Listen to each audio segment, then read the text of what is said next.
Has the Hells Angels legend vanished? Kapoop! Gone. Has it gone way out of there? Has it faded?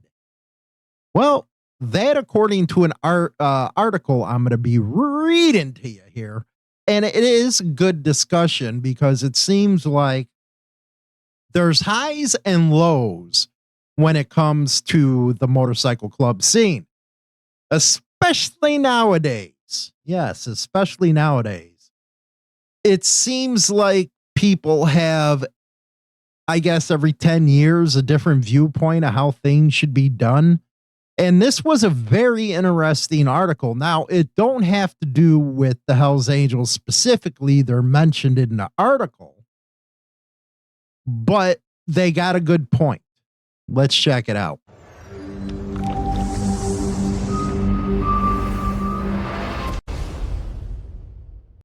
Okay, this is a very interesting article. I actually read it all, and I can't believe I did that. Splice Today by John McGillian. The title is Harley-Davidson in the Post-Rebellion Era. As everybody know, Harley-Davidson is having a hell of a lot of problems right now.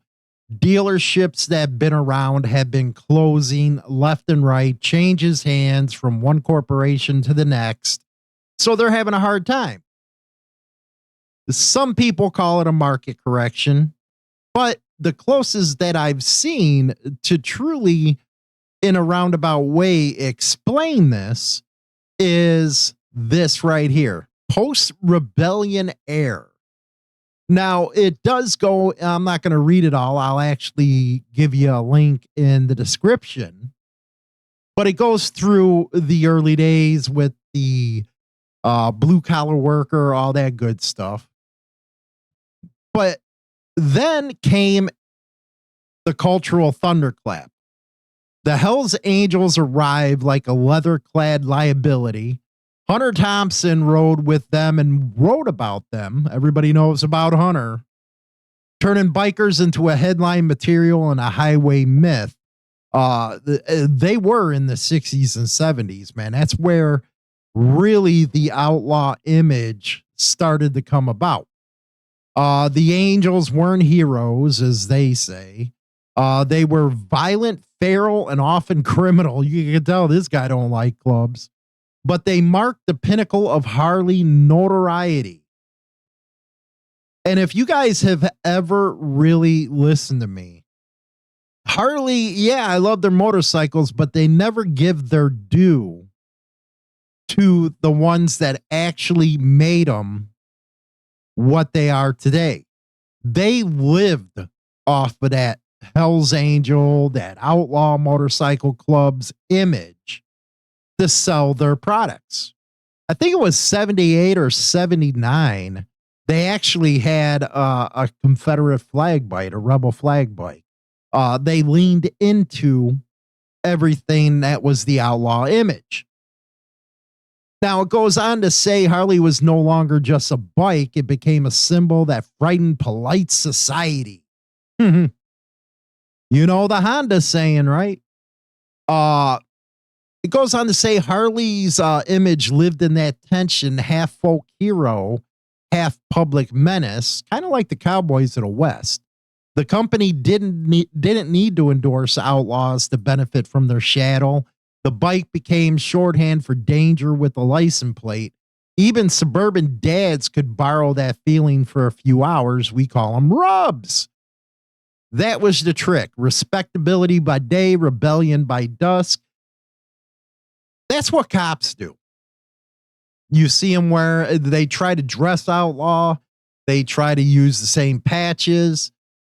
They want to be respectable by day, and they want to have some type of rebellion when they get off of work.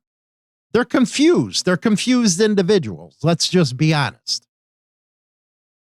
Today, the myth and the machine are running out of road. The Hells Angels now number only about 3,500 members worldwide. That's kind of big if you ask me. You can tell he don't know how about that stuff. more often battling clubhouse seizures and criminal convictions than inspiring fear on the highway, their legend has shrunk to a docket number.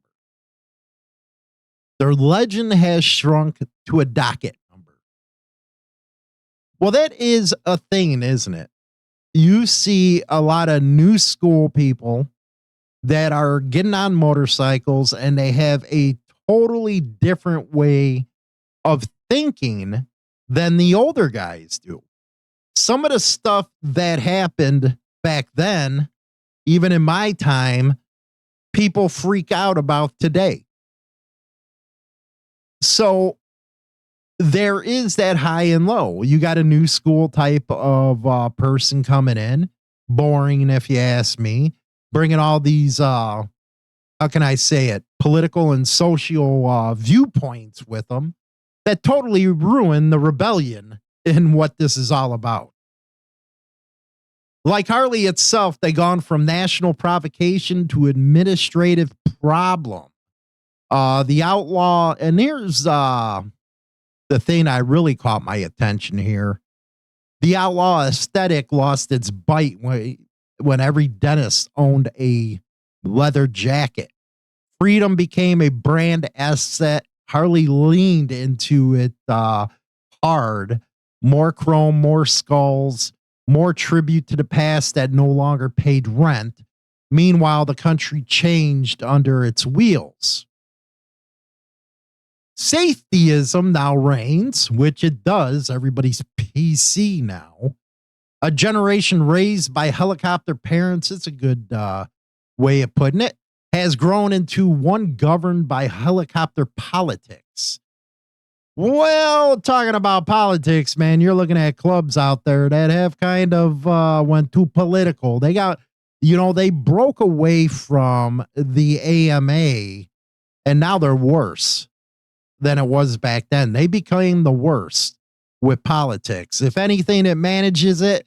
Electric cars hum inside of a howl. Young people prize screens over engines. Boy, isn't that right there. My God, is that right? They want apps, not oil stains. They want climate credentials, not carburetors. Well, you to tell he's a little out of his league right there. The older guys, know what a carburetor is, but if you give it, hey, you give a carburetor to one of these younger bucks, won't know what the hell it is, how it works, how to clean them, how to set them. He's right on that. Harley now looks less like freedom and more like a fossil in a museum piece. Now, I got to admit, man, I'm one of those guys that always say Harley needs to evolve. They need to get, away from the daily or the yearly freaking same models and go with the sport bike of some sort to get the younger kids in. But it's not going to happen. So basically what this article is doing is tying the Hells Angels and other MCs and rebellion to the fall of Harley-Davidson. And let's face it, things have really changed. People look at outlaw clubs like they are a menace. Hell, go through some of my comments, man, on any video, and you'll see people bashing MCs, bashing guys that actually live the life, if you will. What they won't tell you is they want to be that. That's why you see all these new biker channels popping up. They want to get in on the game. It allows them to live it without actually doing it. You got AI channels everywhere about this biker stuff, and most of it's false as it is. But going back to the Hells Angels and others, are they losing influence? I would have to say yeah. Or maybe they're going back to their origins where they're just quiet. They don't want nothing to do with the public. That's why you have a lot of clubs that won't come and speak publicly, because that's just not who they are. And that's not what they want. But yes, I do believe, a little bit of what that article is saying is the new generation has no need for clubs. They're losing their, I guess you would say, place within the scene, either by their own fault or the over coverage of, like the movies and stuff like that. I don't know, man. I don't know. Let me know. You think the Hells Angels are losing influence? You think outlaw motorcycle clubs are losing their influence? Let me know, man. Don't forget to go over to our digital store, man. We got a lot of digital stuff over there. If you want to help the show, go over there, check it out. I got the books over there. Also, don't forget to join the members only, man. You'll love that. Every week you get something new. Rock on. Join the Insane Throttle Members Only Club on YouTube or Spotify and receive exclusive content. Your membership in the Throttle Club helps keep the show going strong.